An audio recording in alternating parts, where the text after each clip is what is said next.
So I have a confession to make. I can be really lazy, especially when it comes to reading huge PDF files like contracts or reports. After watching this video, you can deinstall your PDF reader because you never have to read a document again. So how do you make ChatGPT read your document? Simply access the homepage I put in the description. The tool is called Chatpdf and lets you upload your file easily. I want to look like The Rock, that's why I have this 7-day gym routine as a PDF. I quickly uploaded my document to the tool by pressing here. The ChatGPT PDF input is done and a new window opens. In the new window, you can find already basic information about the PDF. By the way, if you stick to the end of the video, I will tell you a trick which brings the whole process to the next level. Are you still here? Awesome. Because now the magic begins. You can basically ask now everything you want to know about the PDF.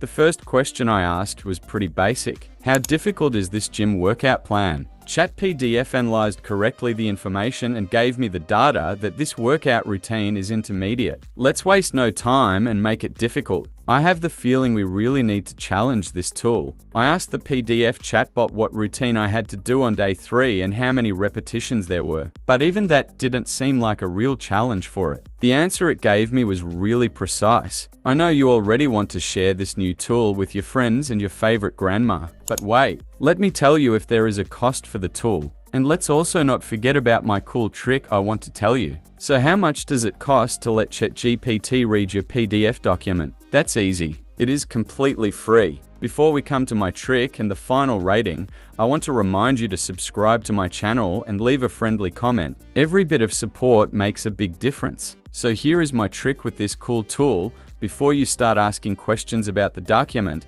let ChatGPT do the work. Let him simply summarize what's inside the document. This will already give you a really good amount of information. And now to the final rating. Because this tool is completely free and I see myself using this tool a lot, I will give it a 10 out of 10. Thank you for watching and see you in the next video.